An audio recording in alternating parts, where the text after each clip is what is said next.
Welcome to Films and Stuff with your hosts, Pete Mitchell and Ethan Hunt.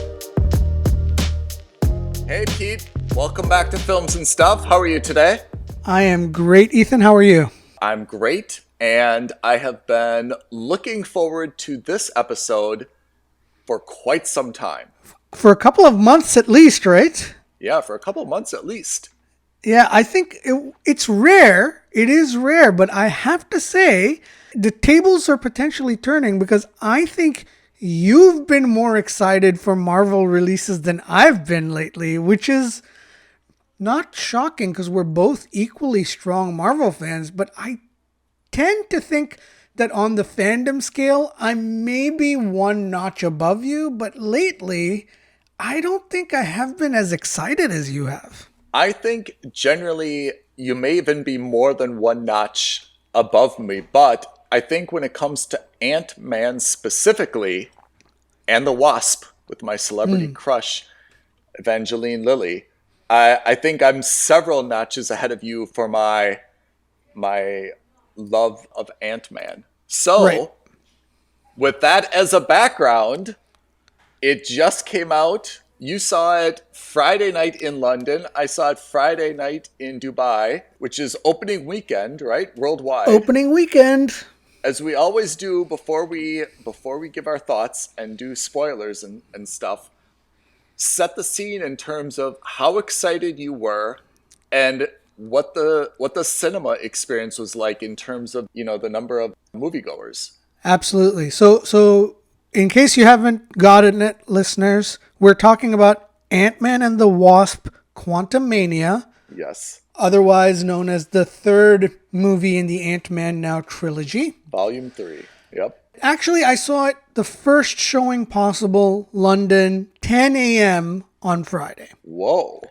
Yeah, I went in there early for a Matinee couple style. of reasons. I love it. I did. And to be honest, that was a mistake. Why? Normally, it's not a mistake because at that time of day, the theater is a little quieter. And by a little, I mean very much quieter. Yeah. And so two things happen. One, if you got the first show, there's like a 90% chance you're going to skip out on all the trailers and the pre-ads that they run. So, the movie was supposed to start at 10. It started at 10:20. I got to the cinema at 10:15. And there was no ads, nothing. The screen was off, and then they just turned it on, and then the movie started. And so that's the first advantage to the first showing. No foreplay. And that's absolutely fine.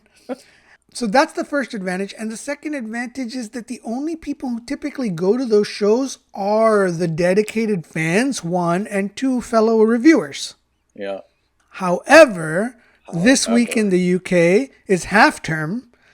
So the cinema was actually quite busy with students and kids, exactly. And the problem with cinema is that when all else fails, it is the cheapest form of daycare that you can get. Yeah. Inevitably, a haggard mom or dad will bring like 6 or 7 of their kids and, their neighbors' kids and, their friends and so forth. And that's kind of what happened in this one as well. So that was a bit annoying, but it is what it is. It's fine. Yeah. So again, surprising, 10 o'clock in the morning, Friday morning show, and the theater was like maybe 50 people, 40, 50 people. So it wasn't as empty as I was hoping it would be. How about you? You saw it in the evening, so you saw it prime time. Yeah, so Friday night is, that's date night, right? That's really movie night. I booked on a Tuesday, and I worked myself into a lather. I was so worried that I wouldn't be able to get a good seat. I don't know why. I anticipated everyone in Dubai was as enthusiastic to see this as I was. I booked on a Tuesday, and I was worried that I wouldn't have a seat, and everything was available. And I went on Friday at 10:45 p.m., which is, I have to say, that's pretty prime MCU fan territory. That's pretty prime, date night territory, opening weekend. I kind of would have expected it would have been packed. That should have been the most packed showing of the movie ever. And in a cinema that has a capacity of, let's say, 80, of which, kind of 40 are prime seats, there were 10 to 12 people maximum. What? Yeah, so that's a pretty low. You know what? It definitely wasn't more than 12. If it would have been 8, I probably would have believed you, but I think it was like 10 to 12. So that's a pretty low turnout, I thought. And can I ask you a tangent? Tangent away. All right. Picture the scenario. Yeah. It's date night. Yeah. Ethan's got a hot date lined up. He's going to see a movie with his date. Yeah. He's got 2 options. Do you A, go for dinner at 8 and then watch a 10:30 show? Or do you go to the 8 p.m. show and then catch dinner at 10? I would say it goes dinner and movie. And I think the reason is, I think that's kind of more traditional, although it could make you kind of rush dinner since, the movie time is not fungible. But the other way I see it is that if you go to the cinema before dinner, you're probably hungry. You and your girlfriend are going to load up on nachos and popcorn and all the other kind of like junk food that's not healthy for you. Then you're going to go to dinner and you're not going to be hungry at all. So I would expect it would go dinner and movie, and that you'd leave kind of plenty of time, between the dinner and the movie, so that you can make that transition. And the place that I went to, the cinema, was a very good place where they could have gone to dinner, like in that same kind of area complex, and walked directly to the cinema. They didn't need to drive or repark or, do any logistics. So I would have expected it would have gone, like 9 o'clock dinner, 8:30 dinner, straight into the 10:45 movie. Apparently that wasn't the case. Yeah, no, that's interesting. I would prefer the other way around, actually. Movie and then dinner? Movie and then dinner. It definitely gives you a lot of conversation. I think the flip side is that you've got built-in conversation, and you're not like checking your watch to make sure you're not running too early, you're not running too late. So it does take a lot of the timing pressure off of you. I agree. You just need to, I'm a huge popcorn fan, I would not want to go to dinner and be like, oh man, I'm not hungry at all. I just ate a huge tub of popcorn, why are we here? You would need to exert self-control. Fair enough. Sorry. Yeah. I just wondered, but all right, go on. So as I mentioned, I loved Ant-Man. I thought the first Ant-Man, which I was very skeptical about. This is in 2015, right? That's 8 years ago. I was skeptical, what kind of superhero movie do we need for Ant-Man? And I was pleasantly surprised. And then I have to say, Ant-Man and the Wasp, I think, was one of the most watchable MCU films, to date. I don't know how many we're up to now, 23 or so. 31. I thought that, oh my gosh, 31. I think of the 31, same thing. If Ethan has, a date and he's cooking at home and, his date is like, hey, I want to watch a movie. I say, great, choose whatever you want. I've got Disney, right? If you were to look at some of the movies, there's some that I would love to watch again. There are some that I do not want to see again, right? Yeah. So, for example, Ant-Man and the Wasp, I've seen that more than once. I would absolutely watch that again. I think that's a super funny, heartwarming, good action. Everything about that movie, I think, just hits right.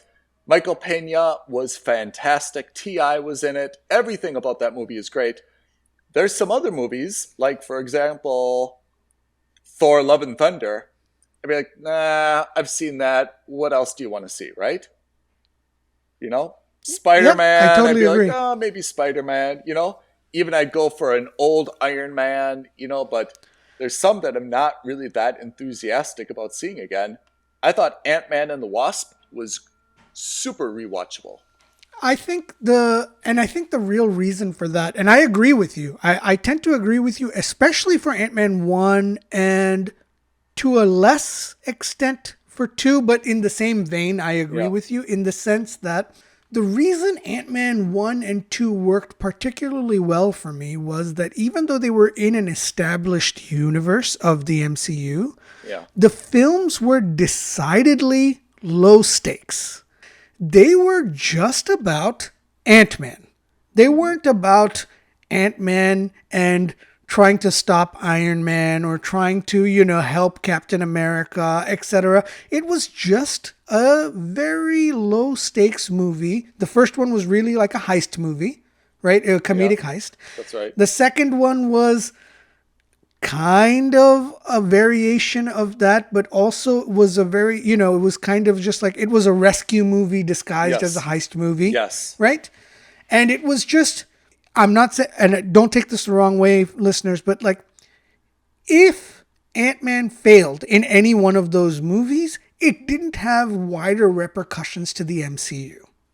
And by succeeding, he didn't have wider repercussions to the MCU. That's what I mean by low stakes, in the sense that it was a very insulated story.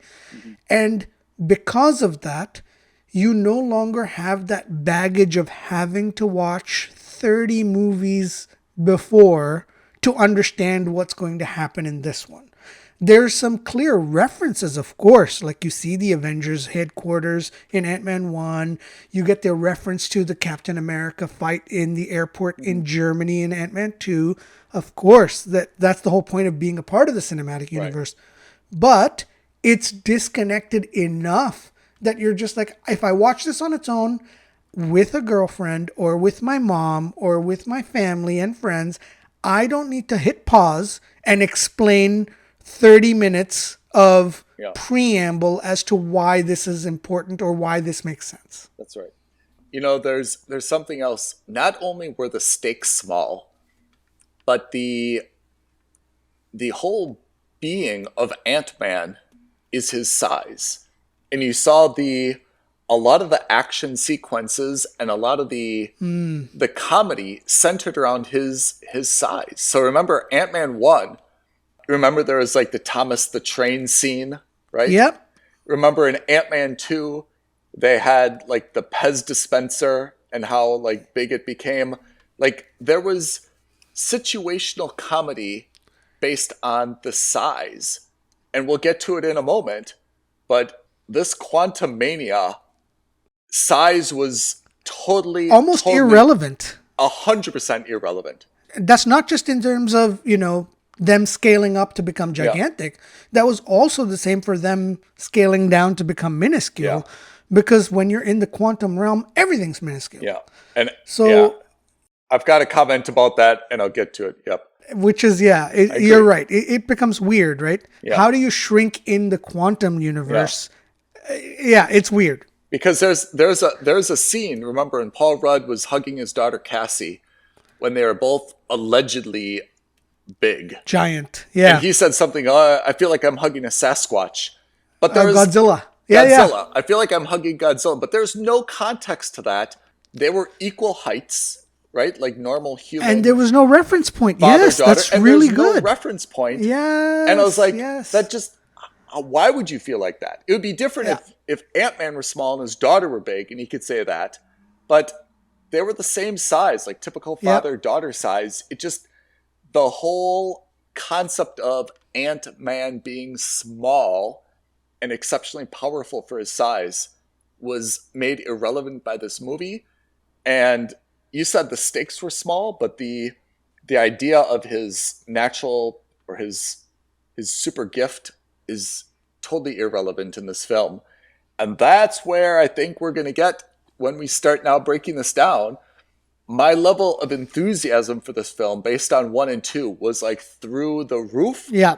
Yeah. And I came away saying that was a pretty good sci-fi film. It definitely wasn't an Ant-Man film.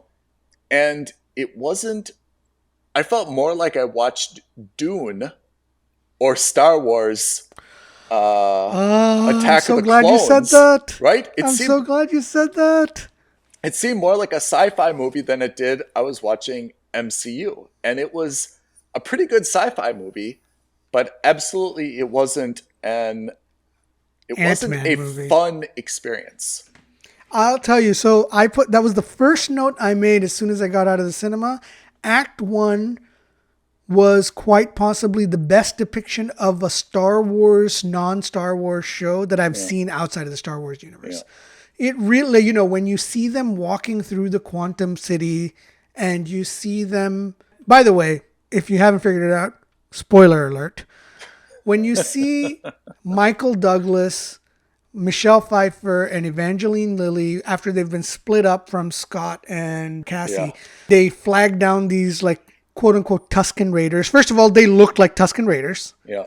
Then you see them fly into that city on the back of that animal, and then they start walking through that city where, even Michael Douglas is like, oh my God, that looks like a giant piece of broccoli. Yeah. And it felt it was a Star Wars like canteen. Star Wars. Yeah. It felt like they were walking towards the cantina. It felt like they were in Mos Eisley or in any one of the other big cities with all the weird alien creatures and with all the bartender with a weird drink. Yeah. With the weird drinks. It totally felt like Star Wars. In fact, and this is going to be very controversial, I think that this was a better Star Wars Act 1 than some of the later Star Wars shows that we've seen.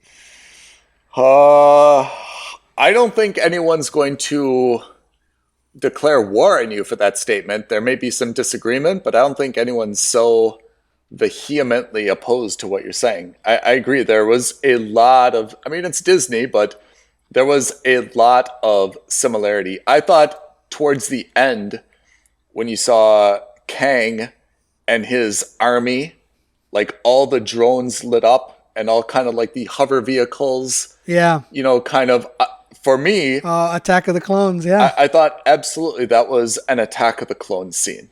100%. It almost... I would not be surprised if someone could do a side-by-side overlay, and it's kind of the same setup, the same formation, the same buildings. They've just kind of changed a little bit of the configuration or the shapes and the imagery. But I feel like someone from the art department cheated and said, hey, why are we reinventing the wheel? Let's just repurpose this and make the buildings a little bit round. We'll make the drone, or we'll make the clones with some rounded blue helmets. Yeah. And presto changeo, we've got a brand new movie scene. No, I'm with you. There are definitely parts where you can see that this is more Disney than it is MCU. Yeah. And of course, they're the same thing, but at the same time, it didn't feel MCU-ish at times. So how do you... we're getting into our ratings of the movie. Then let's break down the plot and stuff. But, what was your overall impression when you left the cinema?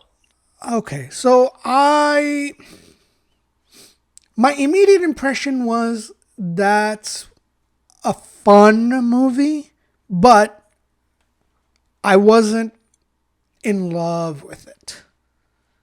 I gotta say that this is one of the strongest cases of mixed feelings. And if you had to push me, do you like it or dislike it? I would fall on the side of liking it, but only because of Paul Rudd and Michael Douglas. I don't think I would say I loved it. I would say that, on a scale of, on our scale of skip, wait for streaming, or must watch in the cinemas, this is a real strong wait for streaming for me. Yeah. And if you force me to say I'm not waiting for streaming, am I skipping this or am I watching it in the cinema? I would say you're better off watching it than you're not. But I really think this is one that, if you don't have time because you've got kids, because you've got work, you've got a lot on, you're not going to hurt yourself. In fact, and in terms of spoilers, there aren't that many spoilers. You can wait the 16 weeks for it to come on to Disney Plus and watch it then. I agree. I think you also need to really understand. This isn't a standalone film, right? As you mentioned, the second Ant-Man was kind of a heist film or a chasing film. This one, you need context about MCU. If you don't have that context, you can watch the action or the fight sequences, but to be honest, you're not really going to understand it. And even like the action sequences are almost entirely CGI now. There's very little live action, and they're not difficult to follow, but they're basically like very long montages of flying through different shards of glass or very small molecule looking things. You know, it's kind of lost its like I will say novelty. I liked that probability sequence. I thought that was unique. Yeah. I really liked that, where he goes down into the subatomic quantum core and he has to try to work for Kang, and you know there's like an infinite number of Scots there with him.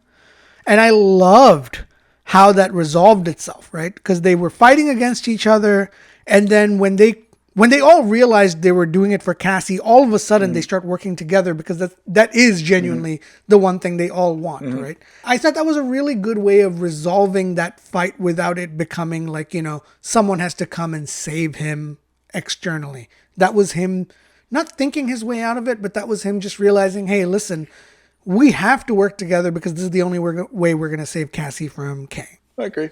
So let's start at the beginning of this movie and go through some of the kind of the plot and good idea. And talk our way through it. So this obviously starts as a very good, feel good, kind of typical Paul Rudd. Everything is happy and joyous type setting. And then things start to go badly, I thought, for two reasons. One, his daughter Cassie, who's now all grown up and obviously is going to be a much bigger part of this going forward, although she needs some type of nickname. She's a deviant, right? And I think we've seen this all the way back to like Terminator 2, where it's always the kid kind of being the rebel, getting in trouble, getting arrested, getting thrown into jail. But deep down, they're really smart and they've got a good heart, right? But for a good reason. She's not a deviant because she's bad and rebellious. She's being rebellious because she sees there's inequality. You know, this is like the stereotype, which is like, I'm doing this because if I don't do it, who will? I'm standing up for homeless people. I'm standing up for the disenfranchised. She's not like, I'm a rebel because I want to steal money and do that kind of thing. But yes, it's a weak way out of it. You know, it is, but it's what you'd expect for someone who they want to set up as a hero. Is she fights for the little guy? I mean, I can see that. I think that there's a better way to do it, though. For me, because we've seen the deviant time and time again, I think it's not interesting, and I really do have this problem when people do kind of bad things. She's kind of rude to the cops. She shrunk their cop car. I thought the better way would be she's inspired by her father. She wants desperately to like follow in, you know, his footsteps and Hope Van Dyne's footsteps, right? And she sees herself as kind of like a superhero in the making. And her father, you know, and Hope are like, slow down. Like, you're still young. It's too dangerous. This isn't for you yet. I would have liked to have seen her be like a little bit more like the Archer from MCU. What's his name? Hawkeye? Yeah. What's a lady in Hawkeye? Haley Steinfeld? Yes. Remember Haley Steinfeld? Like, she's like trying to be the superhero even when she's not ready yet, you know? Yep. She wasn't necessarily like a deviant. It was just that she was starting small and she wasn't really ready to be. She was like a rebel.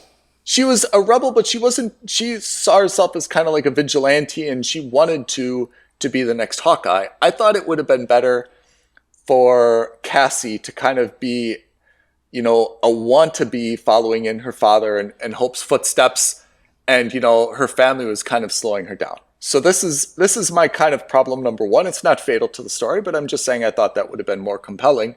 Problem number two, the same trope, very young teenager who happens to be a quantum genius, building all these things in the basement. I'm tired of this trope. Come on. And this is an MCU trope, by the way. We saw it in Ms. Marvel. We saw it. We've seen it here. We saw it with Shuri and Black Panther. I mean, we saw it with Ironheart and Black Panther. So I'm tired of it. And hard. You know, Hank is supposedly this eminent scientist who even has struggled with this himself.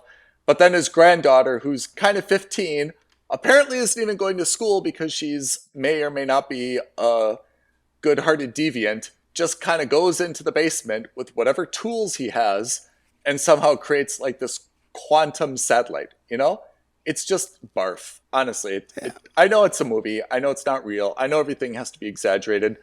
But again, I thought there's way better ways to do this than have me believe that a 15-year-old is suddenly this incredible quantum genius. What would have been great is that, like her father before, who had hacked into another company's computer system to reveal information about fraudulent activity, is if she had hacked into somebody else's company to steal that tech. Yeah. And then she uses that and she tries to pass that off as her own. I think that would have been much stronger, which is to say, hey, look, I am a hacker, like my dad before me, but I'm not as smart as him. But I'm going to try to play it off as I am because I want him and I want Hope and I want my whole family to be proud of me. And I'm going to steal something I don't really understand. I'm going to copy it badly. And that's going to be the thing that gets me into this mess. That, I think, would have been a way more humbling thing. I agree. That's my issue number 2. And then my third issue is a little bit more pervasive, which is when the satellite signal was identified, somehow the entire family gets sucked into the quantum realm. I thought, and then the rest of the movie takes place in the quantum realm. Nothing else is on Earth as we know it. I thought it would have been a little bit more interesting if they would have been, you know, kind of sucked into the quantum realm, but the quantum realm would have somehow been like encased there. And then Michael Pena and T.I. and that group would have come in and they would have seen the ant farm. And it would have been one of those things kind of like Inception where they're carrying like the suitcase or the shrunken ant city or whatever it is. Oh, that would have been great. You or know, they're the external support from outside. You know, and then maybe someone else is trying to steal it. It gets turned upside down and everything gets shaken all about. I just thought that is a fantastic idea, by the way. That's so good. To do more of like a link to the real world. You know, you could have made so many then funny. I just feel like there could have been a lot more comedic plot. And especially I want to work Michael Pena into this because he and T.I. were so good. To cut them out. I was so disappointed that they weren't even a part of this, by the way. They carried that second movie. They were integral. They were so good because in the moments, not where everything seemed down, but like in moments of seriousness, they brought such good levity. Such good levity. I mean, the simplest scene in the first one is when they're in the van at the end and they're like, back it up, back it up, back it up, back it up, because they see all the FBI agents there and they're just like, okay, we're a bunch of criminals. We should probably not be here. He's in a bad place. No, physically, where is he? Yeah, exactly. You know, all these little... I know. They are just one-liners, but they add so much to the movie. I know. And that I feel was really missing is some type of link. Look, we talk about the mom index all the time, patent pending. It's too much in the quantum realm, I think, to keep a lot of people's interest. If you would have had that relationship with kind of San Francisco and all the different things that are going on in San Francisco and all the other kind of like drama in San Francisco, I think that would have been a very good link to keep the audience a little bit more engaged, right? And if Michael Pena was responsible for kind of transporting this ant farm from here to there and it got shaken all about, you know, and he's talking to Scott, you know, through some headset or something, I felt like that would have really added a really nice layer to this film because it's hard to, there's just no context for their size, no context for time. Let me give you a slight modification to that. So we saw a little bit of that in the second Ant-Man movie, right? Where we see that they're shrunk down and they're working regular size versus shrunken size. Right. And they're both trying to achieve different objectives by getting the building to whatever location, etc. Yes. What if, and they didn't use this except as kind of like a magic switch, what if instead of a location-based thing, it was a time-based thing? Because remember, in the quantum realm, there's that time dilation effect. Yep. So all of a sudden we see Michael Pena moving at like 1/10 the speed or 1/100th the speed. So it's no longer like Interstellar. It's not just about yes. So it's not just about what's going on in the real world versus in the quantum realm in real time, but it's also about that in like you see that Michael Pena is working frantically, for example, up there to try to send, weapons or I'm being specious or, some help from the real world to the quantum realm. Right. But inside you see them like you see a very slow motion punch of Kang hitting Scott Lang in the face, and you can see the ripples in his face or vice versa. Yes. Just to amplify this idea of the that dichotomy is so powerful, right? Exactly. Because we've seen the dichotomy between size in the first two movies. Mm-hmm. Now we get to see it not just in terms of size, but also in terms of time. Yeah. Oh, I think that would have been great. I agree. I mean, I think back to, I think it was Inception. Remember, like they had the guys in the van. Remember, and you saw the van slow motion off the cliff. Falling off a cliff, which was taking like 10 minutes of movie time. But in real life, then the guys were in the hotel, or I can't remember if they're at like the ski lodge or whatever, and things were going in like that's right. So and then the beauty was that at the very end of that, you see it happen in real time, and then it's like that. Yes, it was a 3-second fall. Everything snapped. But you saw together. in the van it was 10 minutes, and in the hotel it was an hour. Yes, or whatever the ratio was. I'm talking about my butt, but still, remember there's the kick. There was the kick. The kick that all had to match along with the Edith Piaf song. Yep. Exactly. Yep. And I'm not saying you have to copy it, but when you've got Inception... That would have been so cool, right? It would have been great to see okay, how do we... Yeah, all right, Scott, how do I make sure that I give this to you in the right time? I know. Play my favorite track in real world, and when it gets to the bass line of this song, hit it. Yeah. Like you can imagine that like Michael Pena's driving... And like there's this like fast playing like Spanish music, and then you cut to like the quantum realm, and everything's in like slow motion, and it cuts back and forth. Exactly. So funny, right? So it would, and it, not just funny. It would be really. That's what would give us as the viewers a sense the context. Of an anchor and context. Exactly. Because right now, as you rightly said, without an anchor or reference point. Like when both of them are gigantic, and there was literally not even a building that they could stand next to. Like even if they had just put the tower next to them, that would have at least given a size of scope. I mean, what would have been hilarious is if the two of them were hugging, and then you see Michael Douglas come up and hug Cassie's ankle and be like, "Oh, now I'm the one who feels like I'm hugging Godzilla." I agree. That would have been way funnier. Yeah. Because one thing that they did do and they kind of nailed was Michael Douglas was hilarious in that first act, right? When he's dealing with Bill, what's his face? Bill Murray. And, they're doing that interplay. Lord Krygon. Michael Douglas was funny. Like, he wasn't funny. His role wasn't to be the hilarious one in the first two movies, but he had one or two lines that were good quips. This could have been something similar here as well. Yeah, I love Michael Douglas. Like I have legitimate bro crush on him from Wall Street and The Game. Less so his Hank character. And I think they just kind of like don't really portray him right. He's always wearing like kind of flannels. His goatee, I think, is like way too bushy. It's kind of like a tech bro. Yeah. He's like an old tech bro in San Francisco. I don't love his character, but I agree. They definitely tried to give him a little bit more comedic material in this one, right? They tried to put his hands in a steering mechanism. They tried to make him a little bit jealous of Bill Murray. Like, it was better. I still don't think he nailed that role the way Michelle Pfeiffer, for example, nailed her role. Like, so good. I gotta say, like, I walked out of that cinema, I had a crush on both of them all over again. Like, Michael Douglas has always been a handsome guy, and Michelle Pfeiffer has always been a beautiful actor. But, like, I walked out of that, and I was just like, man, I would watch a movie with the two of them looking the way they did in this movie all day long. They were so good. I was really pleased with them. I thought Pfeiffer or Diane Lane, I thought those two both would have carried that role like no one else could have. Yeah. Only those two, I think, could have done that. Douglas has a little bit of way to go. I thought that Paul Rudd was solid, but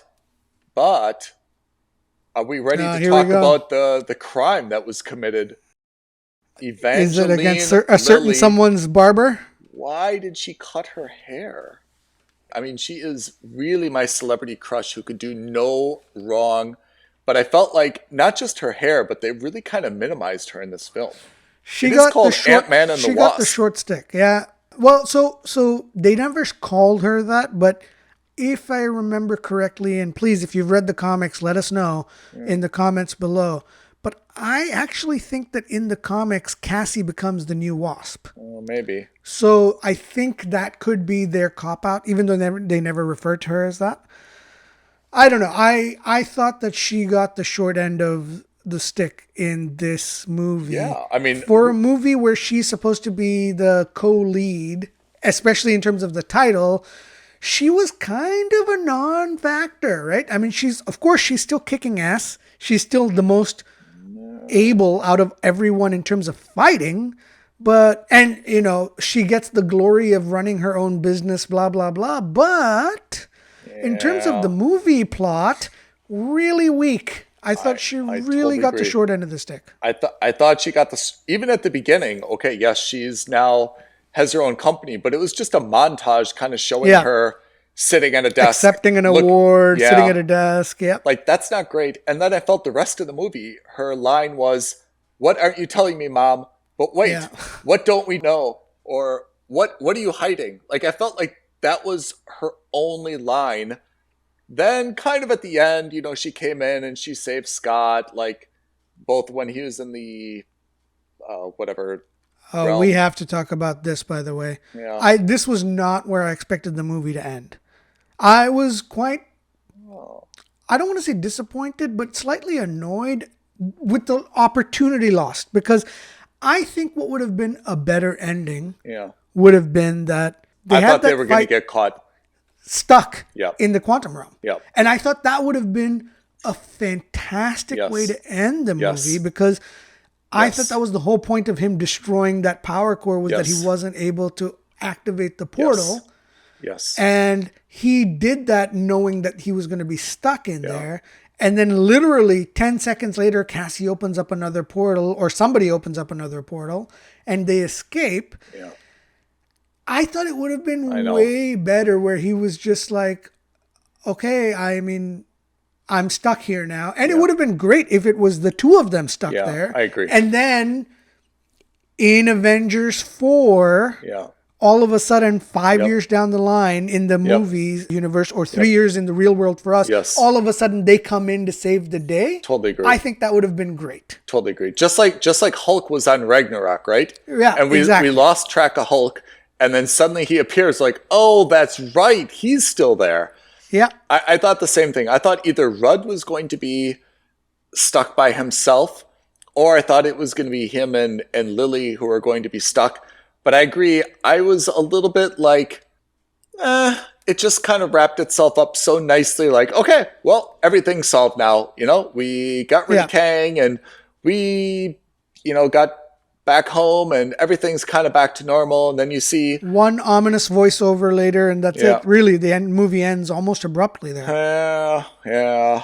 I mean, so I don't know. I just thought it would have been interesting. I saw a trailer before we saw the movie a couple weeks ago, and I thought that what was going to happen was that Scott was going to end up working with Kang. That was what the trailer seemed to be implying, or at least that's what I inferred, was that Scott was going to work with Kang only to have Kang backstab him. That's what I thought. And in this case, that wasn't the thing at all. He was doing it because he was being coerced and he was being blackmailed into it. I think that would have been a stronger story, is that if Scott was the one who basically says, look, I lost 5 years because Cassie made a point of saying that earlier, right? Is that they lost 5 years. Yeah. And so you can tell that even though everything's okay now, I think it was eating away at him that he had lost those 5 years through no fault of his own, by the way, which is another thing that annoys me in terms of practical parenting. Like, even the kids got to be smart enough to understand that it's not his fault that she lost 5 years of his dad, of her dad, right? Right. He was not there. I think it's kind of BS, but fine.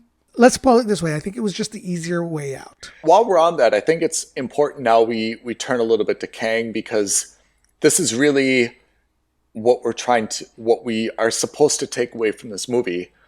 The opening scene, I thought, was what I remember from Ant-Man and Wasp, was that Michelle Pfeiffer was kind of in this very flowery patch, right? When Michael Douglas took his spaceship and he picked her up and then they got out of there, right? Yep. So we see at the beginning of this movie, we know how she got into the quantum realm, but we don't see where she first ended. But we see her kind of like a exiled Jedi, for example, right? Where she's got apparently her farm. These 2 horses thingies drinking out of a trough, and she's just kind of living in a cave with a hoodie on. And then she sees this craft, crash, and she goes to see who it is. It's Kang, blah, blah, blah, blah. All that I can probably maybe get my head around, right? Except that she still has her Ant-Man-like suit, but we don't really see her wearing that. And 2, now we know that wherever they are, the quantum realm is heavily, heavily populated by people, right? Or by things. Why hasn't she run into any of them?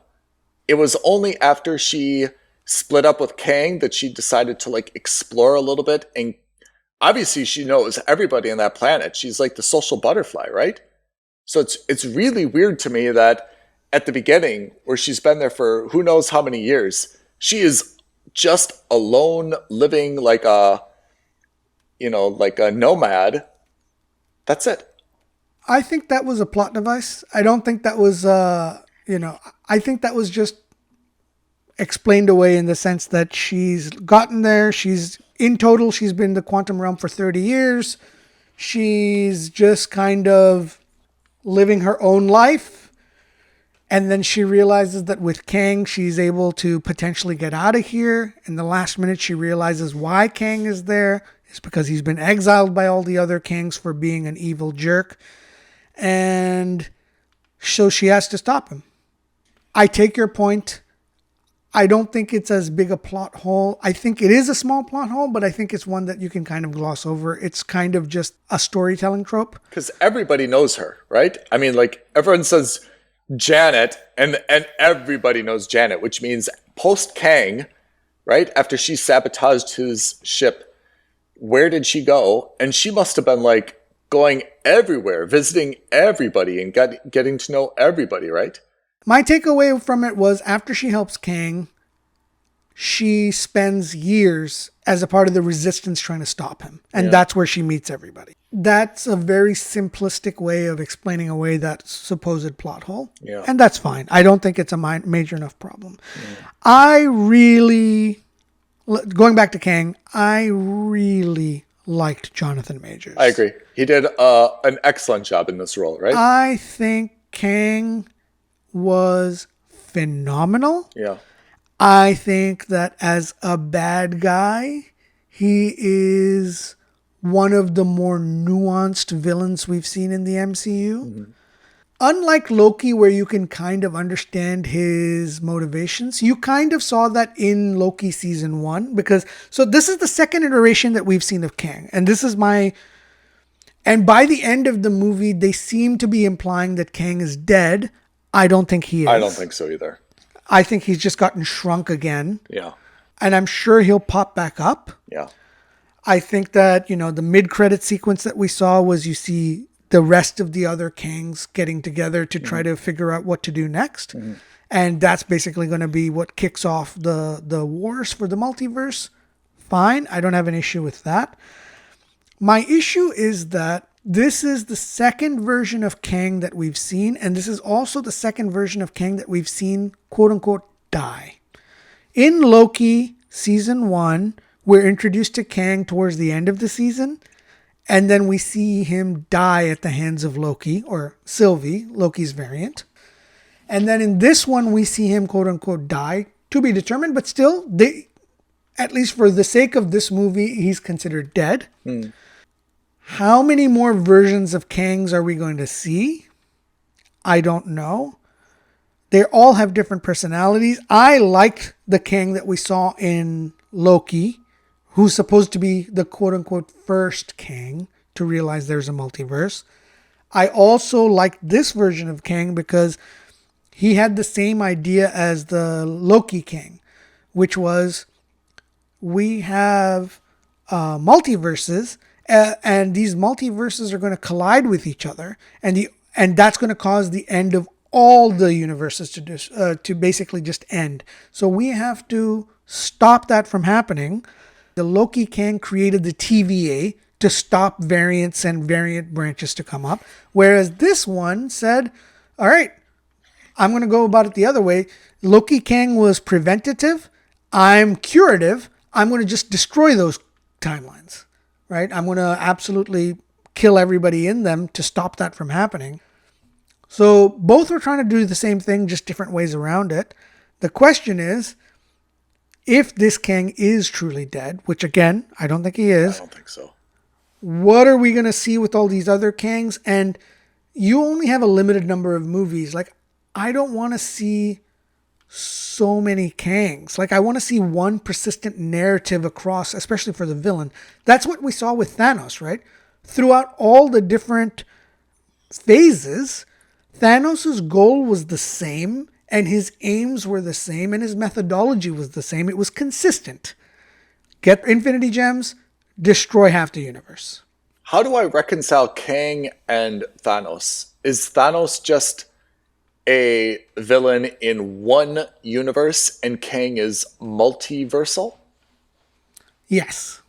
Kang individual is from one universe, but as we saw in the mid-credits, there's thousands of Kangs. Yeah. From the thousands of different multiverses. But Thanos was just in one universe, right? So theoretically, yes. The universe where there's the Earth that you and I live, he's from that universe, from a different planet. In that MCU universe, yes, exactly. But he's from that universe, right? Where there's, Ragnarok and all the other stuff, right? That's his universe, and he thinks the universe is overpopulated. He's going to get rid of half of that universe, right? Yes. And that, remember, so when in Endgame, when Banner goes back to the Ancient One to take the Infinity Stone from her, she says, no, I can't give it to you because if I give it to you, this is going to create another branch in the universe, right? It will create another multiverse or another branch in the multiverse. And he said, no, well, I can stop that from happening by giving you back the stone at the point that I've taken it. Does that mean, though, that there's another Thanos? There's thousands of other Thanoses? Theoretically, that's exactly right. That there's thousands upon thousands or millions upon millions of other Thanoses. Do you think we're going to see him? But of course, because he's not a multiversal, from the comics, because he's not a multiversal bad guy. Yeah. And we've also seen a very good conclusion to that storyline. Yeah. We don't need to repeat that. So what's on deck for? I was really looking forward to Ant-Man and Wasp: Quantumania. I still think it was a very good sci-fi film. I don't think it was an Ant-Man film. I don't think it was a great MCU movie. Yeah, I agree. I really think if they would have called that something else, I would have loved it and been like, whoa, I want to see more of this, Yeah. What's next in MCU? Like, what are the other things coming out so that we can try to plan ahead and understand where this goes? The next movie is going to be Guardians of the Galaxy Volume 3. Okay. That doesn't involve any form of multiverses at all.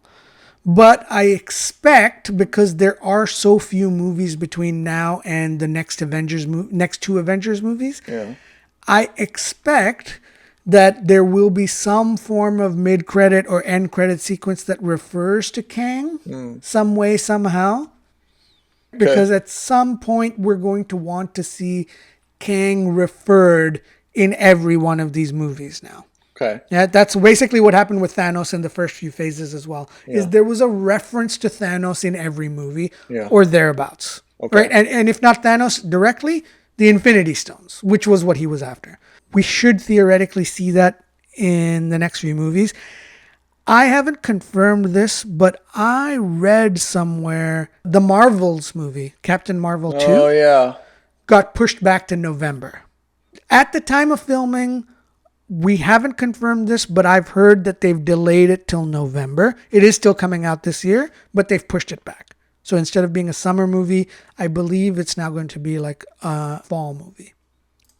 Wow, so that's not a lot. What about 2024? What else is on the slate? We've got the new Captain America movie next year. We've got the Thunderbolts movie next year. And then we've got Blade next year. Okay. We've theoretically also got Deadpool 3 in 24. Yeah. And then in 25, we'll have Fantastic Four. We'll have the Avengers movie. And then 2026, we'll have the other Avengers movie. Oh, man. So in terms of movies, I think we've only got like another 4 to 7 movies definitely coming out. Yeah. Again, it sounds like a lot, but in terms of introducing Kang to the wider MCU, it's actually not that many movies because you have to bank on Disney and Marvel that a lot of people are going to watch these movies, right? And frankly speaking, Marvel's slate has been relatively average to mediocre at best. There have been 1 or 2 programs and projects that I really liked.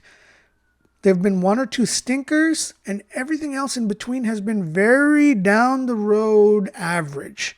I think Marvel has an uphill battle in terms of really getting people into the cinema and getting them excited for the next big bad.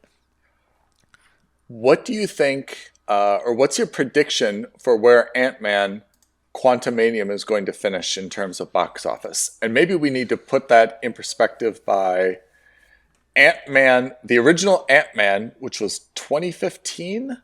Yeah, July 2015, did about 520 million worldwide.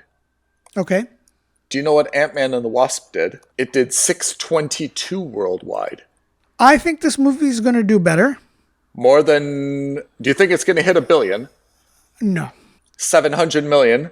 I don't know if it's going to hit 700 million. Actually, I take that back. I think it might do the same as Ant-Man 1, and maybe it'll catch up to Ant-Man 2. I think that the lack of interest in the MCU by non-fans is at an all-time high right now. Yeah, I agree. So I think that it's going to have an uphill battle. Having said that, Friday numbers, $41 million worldwide. It's not bad. Today is Saturday. We've got Sunday, and then Monday is a day off in the U.S. It's tonight. It's a Saturday numbers that are going to make this or not. Right? Yeah, I think my my gut tells me that we're looking at between $100 to $150 million worldwide by the end of this weekend. I think that's pretty decent. And if it's 100 to 150 million, then I think it's got a good shot at getting to 500 overall. What did you think at the time? The last 2 movies you and I have seen, we've called them bladderbusters. Bladderbusters, We saw Babylon and Avatar. Avatar and Babylon, both not just 3 hours, comfortably over 3 hours, right? Yeah. Like pushing marathon timing. Yeah. Ant-Man 1, I just looked at it. Original Ant-Man was 157. Ant-Man and the Wasp was 158. Very consistent. This one I heard was 210. Is that right? Yeah, it was 2:02. 2 hours, 2 minutes, supposedly. I have to say, I was really comfortable at that length. Yep. I could have maybe gone another 15 minutes, but I have to say, I thought that was the right timing because I was looking at my phone like several times to kind of see, gauging where I was on my popcorn tub. And I have to say, like, I thought that was a very 2 hours, 2 minutes. That was the right amount for this movie, I don't think you need more. I really don't think you needed more. Even that 10, 15 minutes. I would rather say instead of adding 10, 15 minutes, I would have repurposed a few of the minutes in the film. One of the things that we learn is that Cassie's been given a suit in secret by Hank and Hope. I mean, not a big fan of that idea, by the way. Yeah, I really didn't think that was a good idea. I agree. Can we take a tangent moment, like a parenting moment? You and I don't have kids. So maybe this is not the right people to be giving parenting advice, but come on, man. Like, what is wrong with you as a grandfather that you're giving a 15-year-old a suit like this, you know? Yeah. Like, you're not even giving her a car. She can't even drive yet. You're giving her a suit where she can, I mean, it's totally nonsense, isn't it? Again, I think what would have been great is if she stole the suit I from agree. Hope. I think if she had hacked into Hank's computers to figure out how to build this quantum tunneling device or whatever it was. And then while she was in there, she got the passcodes for this. And remember, and it would have been a great throwback to what we saw in the first movie, is if he kept a spare suit in like either an Altoids tin or in a safe, that the first one that we saw. And she steals that. And so she's really following her father's footsteps this way. I think that would have been brilliant. I agree. But for them to go behind the father's back and give her a suit without his knowledge, by the way, with Hope knowing what that means, right? Because she's fought against Thanos in that thing. She understands what the risks are. And for her to do that to a 15-year-old who's not her kid, that's problematic. I agree. I mean, look, it doesn't make sense to get bent out of shape because it's a movie, but I have to say, like, if you're going to have me buy into this universe, I'm not sure why you're consistently doing things that are so against good judgment, you know? Especially when Hope's big thing in the first movie was, why are you giving this rando stranger this suit? He's not prepared for it. Yeah, exactly. And then we saw that training montage in the first one. Yeah. So she's given one lesson from her dad in the middle of a fight sequence in this movie, in that first act, and that's it. Oh my God. So two things that we've totally forgotten about that we have to talk about. Oh my God. Bring them on. I can't believe I forgot. Bring them First on. of all, it's a crime against humanity that they didn't even introduce. It was bad enough that they didn't do Michael Pena. But what, you couldn't even for that last scene when they were all having dinner together, have Judy Greer come on as the mom? Like, where's her actual mom in all of this? Oh, wow. And I love Judy Greer. You know what? I'm happy you said that, because if you look at that table, there was a random woman at that table, and I'm like, who is that? I missed that? No, it 100% was not Judy Greer. It was just a random woman, and I had the same like question, like, who is at this table? Or can you imagine how awesome and hilarious it would be if they're fighting down in the quantum realm and Scott is giving Cassie lessons on how to fight, and up in the real world, Michael Pena is trying to stop Judy Greer from trying to see what's happening down there. And she finally muscles him out of the way. She used the telescope, sees Cassie fighting, and you hear in slow motion yelling through the radio, what are you doing to our daughter? That would have been hilarious, and it would have also addressed the fact that what the heck is going on here. I agree. You know what I mean? Like, there would have been, you know what? I'm rethinking this whole thing, but you're absolutely right that they should have worked this out somehow, that Michael Douglas and Pfeiffer and Scott and Evangeline got sucked into the quantum realm, right? And then it was up to Cassie, who may have unintentionally triggered this, that she had to use the suit and she had to go in then, right? And maybe then Judy Greer would have sold the house and Michael Pena had to shrink the house to steal the house, and Judy was surprised that the house was gone, and you could have made something so like that. many That could have good... been so much. Look, and I get it. If they had done that, I wouldn't have minded if it's an extra 10, 20, 30 minutes longer. Yeah, that would have been fun, especially with the time dilation, with the slow motion, with the shrinking. That would have been funny, and again, given us a good reference point and anchor, right? Then we would understand, and then the stakes become all of a sudden local again. It's not just about Kang getting out of the quantum realm. It's also about making sure that Cassie lives through this, right? And that gives it a little bit of emotional heart. Right now, for your average MCU viewer, i.e. not you, not me, not fans who know who Kang are, your mom, my mom, the fans' mom, They have no Hold on. emotional investment to Kang. Let me say two things. First of all, the mom index, we're not even at the threshold. It doesn't of that. even apply. My mom can't even remotely get her head around anything other than Ant-Man can make himself small. That's it. Now let's move on to proper people that may buy tickets. My brother, my sister, right? Sure. That's the real issue, which is they're smart people who are in generally pop culture, right? They're not psychopath like you and me. They're also not ignorant like my highly mom. functioning sociopaths. Thank you very much. They are the people that you need to buy tickets or to watch this, right? Absolutely. And I have to say, my brother and sister would be totally lost by this movie. And that, I think, is the problem. And even if your brother and sister dragged your mom into the cinema, she has no anchor. No. But she would understand a father and mother trying to save their daughter. Correct. That is an anchor point that transcends genre, right? I'm thinking of like a funny segment.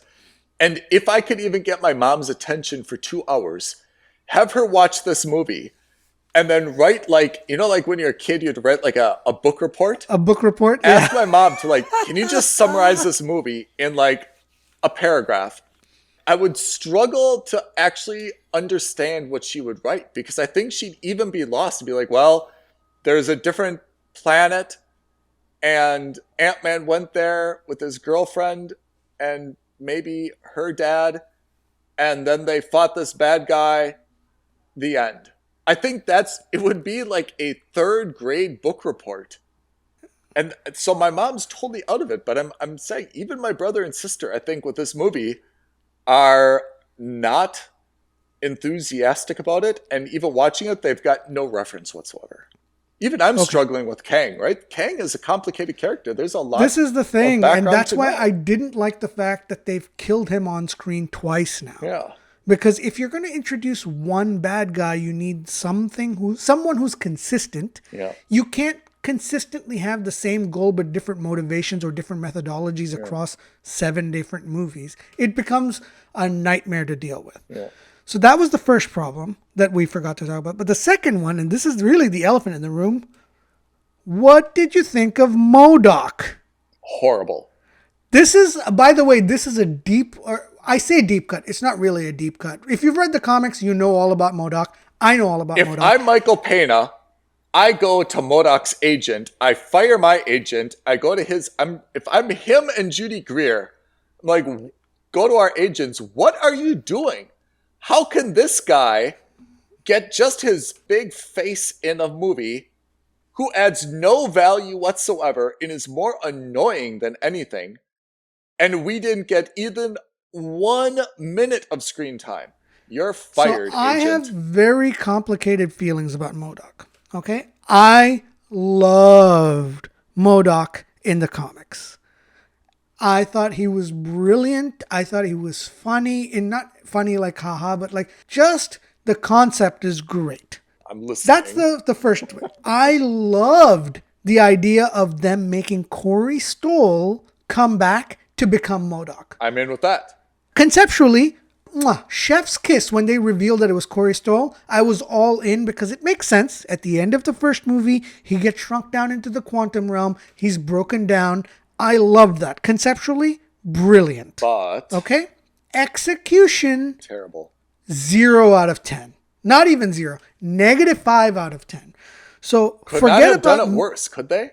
I look at it this way. So the last time people will have seen MODOK on screen was Patton Oswalt did an animated show of MODOK, like a claymation animation.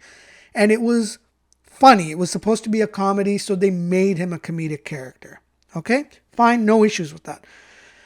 But the problem I have, and this is huge cognitive dissonance, Corey Stoll in the first movie, where he plays the Stinger or whatever his official title is, was a bad guy. And not just a bad guy, but like he was a really good villain. He was menacing. Ruthless. Yeah. He was ruthless. He was on that borderline from sociopathy to psychopathy, right? Like you could see him losing his mind. He was a bad guy. He threatened to kill Cassie. Yeah.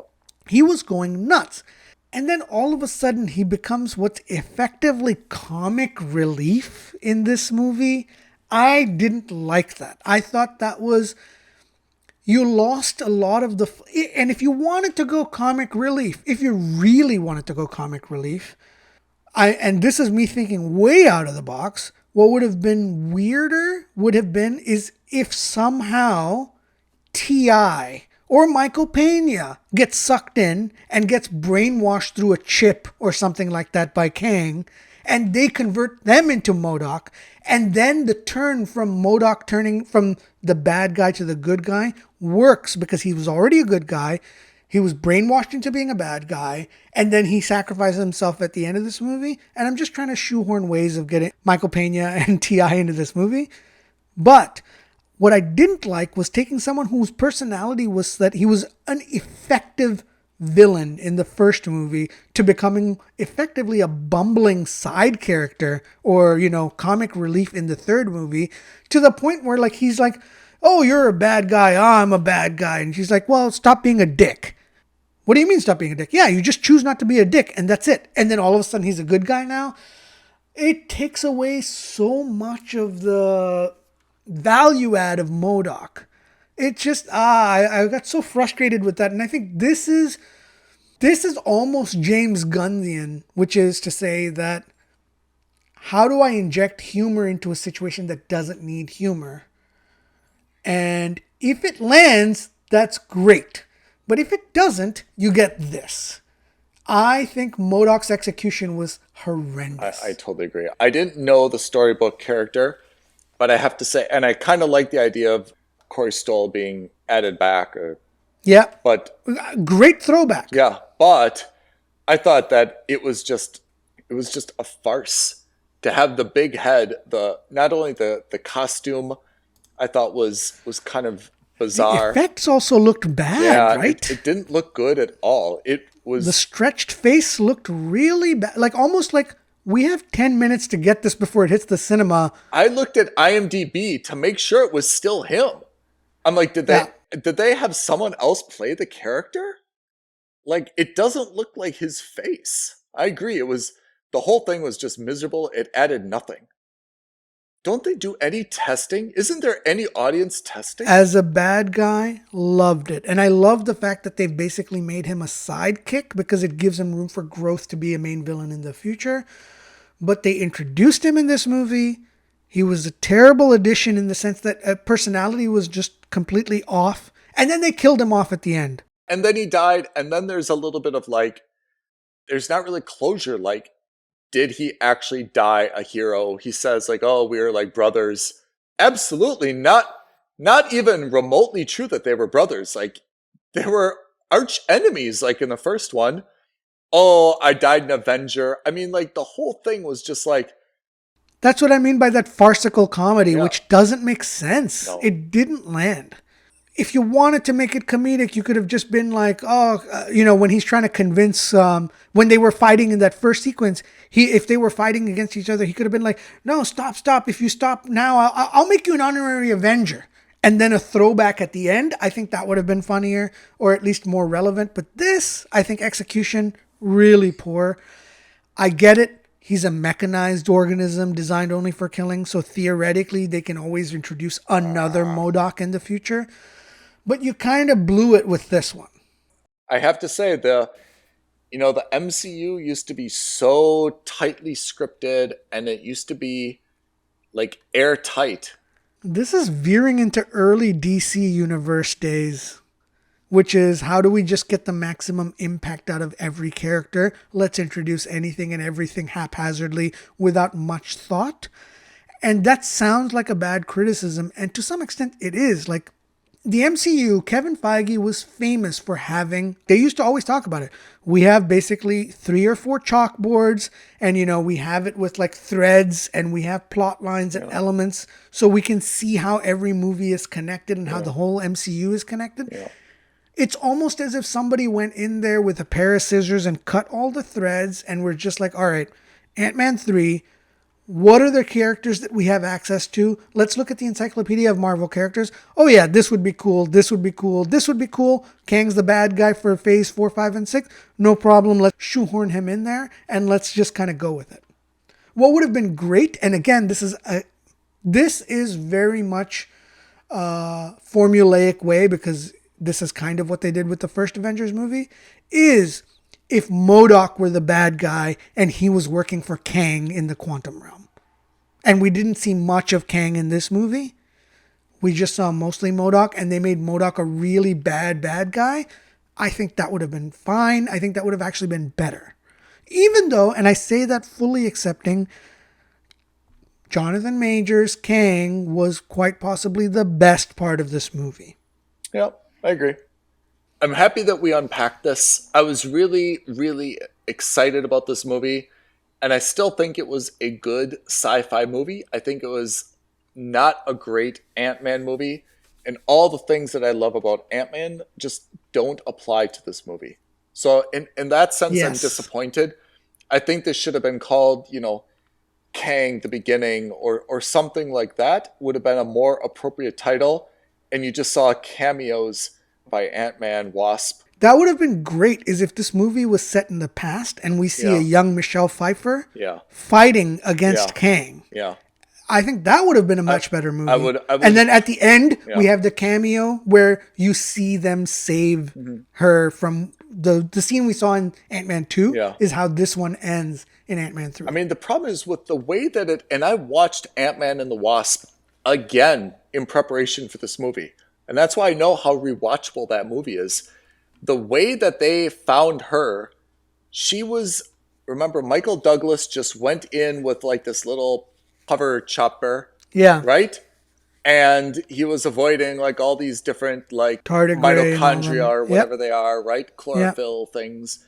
And then she was just kind of like wandering in this big field of like fungus and mushrooms and flowers and stuff, right? It wasn't like he found her in the middle of a battle and she was like all full of like war paint and carrying a gun and like bruised up.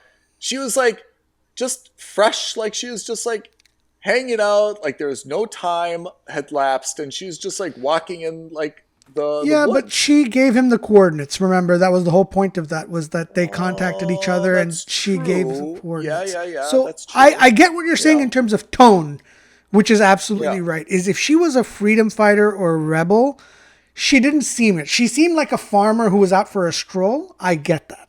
So tonally, you're absolutely right. But you know what? You just made another point though.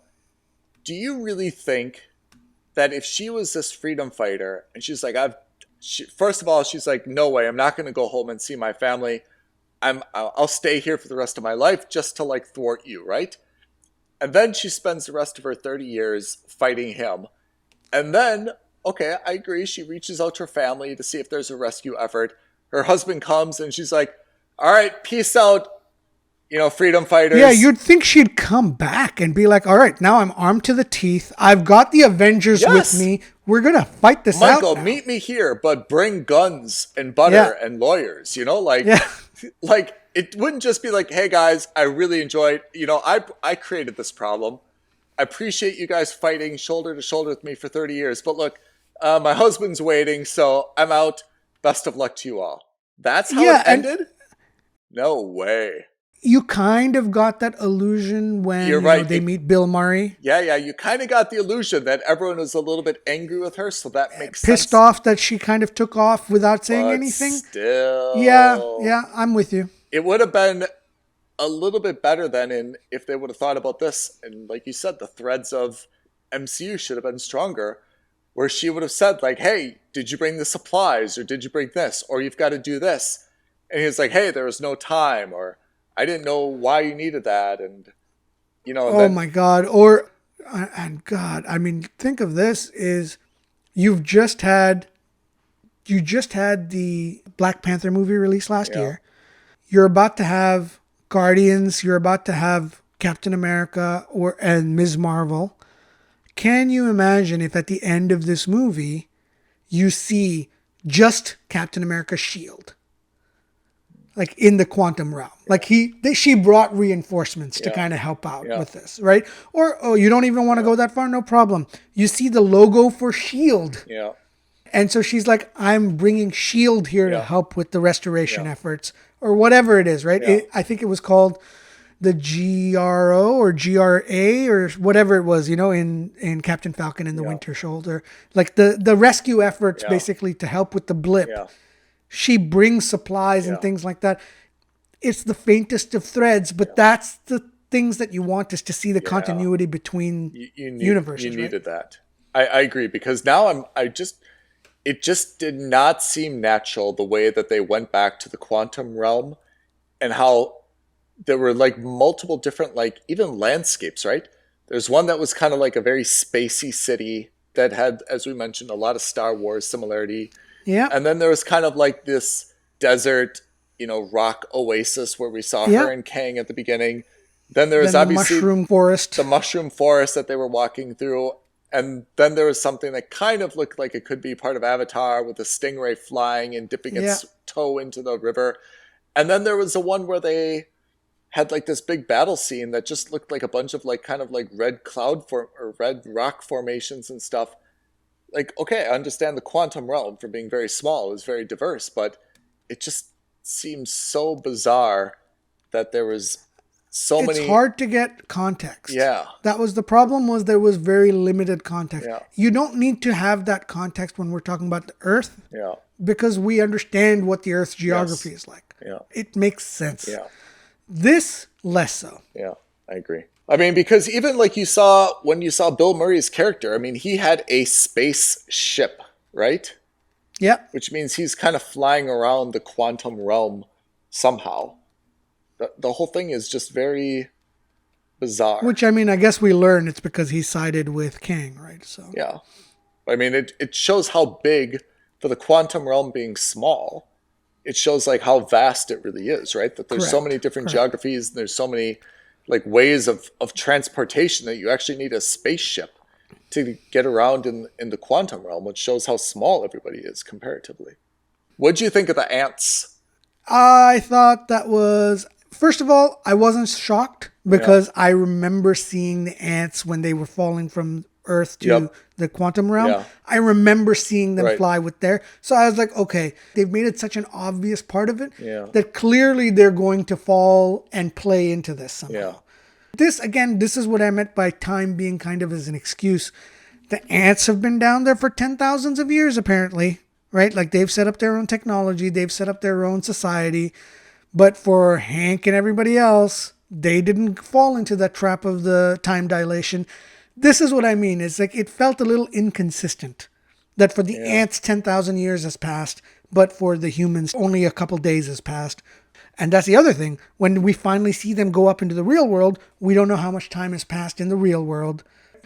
Another way to do it is if they showed up in the real world and all of a sudden you should see devastation from the other Kangs who have already started attacking, which leads up to the next movies. I mean, it also could have been, you know what else you could have done? You could have done, because of time, I guess you can't go back in time, but it would have been so funny if you'd see like Michael Pena when he's like a small kid, like him in T.I., like, and they're like little kids at the time. Like there's so many ways to... Something silly. I totally agree. Like... if you want to refer back to the other one, is you see the giant, at the end of the movie, we see the giant man suit falling apart against the building. Yeah. And, they're driving by and they see that happen. They're like, okay, we've come back a couple of years, right? That would have been, oh man, that would have been cool, right? Right, just... because time is no longer a constraint in the Ant-Man series, they could have had so many good throwbacks. Yeah. And we're not asking for major throwbacks. I'm not telling you to get Chris Evans to come back and do a Captain America cameo. But there could have been so many small throwbacks to the existing MCU that would have made the movie feel like it's a part of the MCU. It's not warm. I agree. Some warmth is missing, or Yeah. the idea that there used to be people like me and you at MCU up all night laughing and coming up with these threads that you could stitch together, like, oh, that's a good idea. Oh, that's brilliant. Oh, what if we do this? I felt like there was kind of none of that. Yeah. Like Judy Greer and her husband, I can't remember what that dude's name is. He was so funny, right? Oh, yeah. Michael Pena, T.I., like even they had like a very short throwback to Agent Wu. Yeah, Right? that's absolutely Like, right. Randall Park's character. oh, You see him in that one scene at Just the one beginning. scene? Come on. Like, what? I mean, what's the point of doing a sequel if you're not going to? I agree. You don't want to like rehash the same thing, that it's not new and it's hard to keep things fresh. But like, all of that was cut out. All of that was cut out. You're right. You don't want to maybe make too much of an effort to make it like a rehash, but okay, you don't want to rehash the same scene? What would have been great is if they were at that outdoor cafe and he's teaching him card tricks. Yeah. That would have been such a cute, small throwback, right? But they didn't even do that. Or, oh man, who's to say when they went back, they would have gone to the same like universe? They could have gone to a different universe, like you said, and they could have encountered all their old characters again. And it would have been like so confusing, right? Like, oh man, like when we got out of the quantum realm, we actually, who's to say you go back into the exact same universe? We're now in a different universe, right? And there's our doppelgangers. Now what are we going to do, you know? Probably makes for more of a funny end credit sequence, or maybe something that you can walk back real quick. If you want to make that as part of the main movie, that's probably a plot of its own. That's I take your point. Yeah. Like there's, again, because time and space is no longer a constraint and the rules don't apply. They could have done anything. Because remember, oh man, if you think about, remember what we loved about Doctor Strange Mom? Remember when they did that scene where they went to all the different other universes and they kind of like encountered stuff? They could have done the exact same thing, and they're like, oh man, this isn't the one. No, this isn't the one. No, this isn't the one. But so the quantum realm doesn't exist in different universes. It exists in the same universe. So the problem is that they weren't able to cross multiverses with that. And that's fine. What would have been interesting is if they had done a similar concept, but through the quantum realm. But anyway. So overall, we both have the same, I think, rating, which is we think this is a very good movie. It's not a must-see in cinemas. Absolutely, you can wait for streaming. But if you're not a crazy... I mean, we've been talking about this for an hour and a half, and we could probably go on and talk about how many other like small issues in this. But if you're not fanatical about MCU the way that you and I are, it's a tough movie to fall in love with. You're not going to hate yourself, and you're not going to walk out of the cinema thinking you wasted 2 hours. No.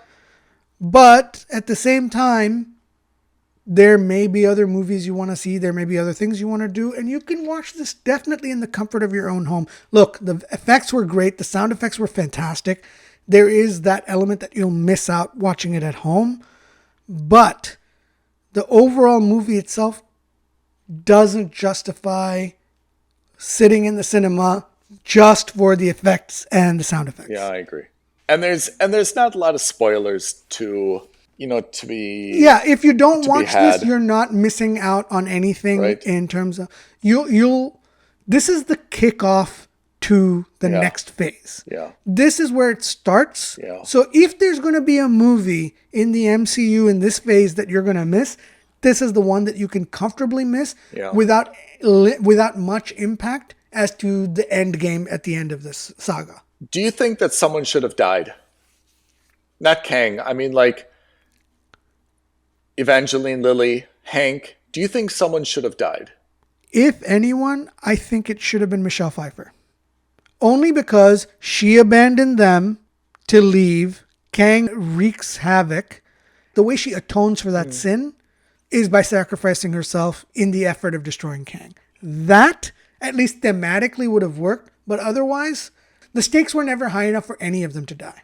See, the thing I learned from Rian Johnson's Star Wars, what I learned from him is that if you're not going to bring a big character back, you might as well get the benefit of killing them off and get like a powerful scene out of them, right? Leia, for example. Example number one. If you're not going to bring her back, you might as well kill her off. And I feel like that's what... Do we need an Ant-Man 4? I don't think we're going to have one, maybe. Are we going to see any of these characters?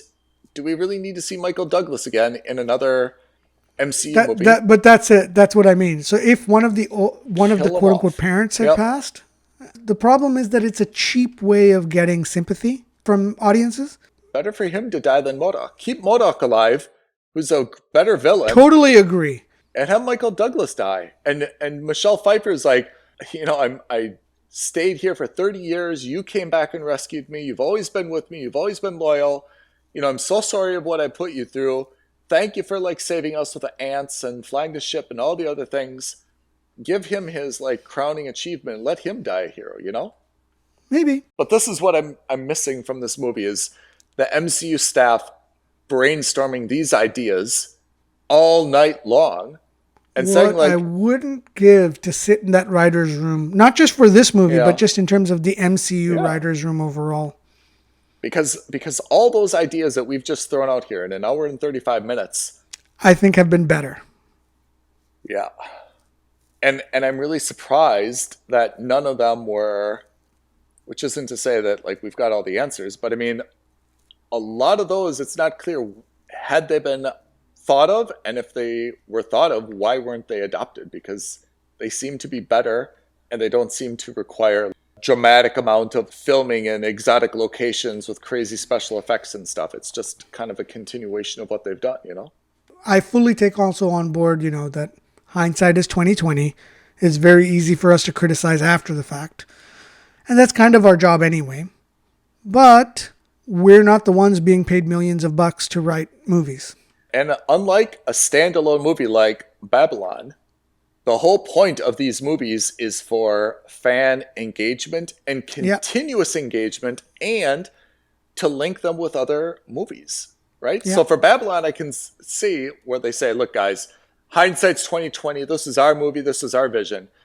MCU is, in a way, public property, if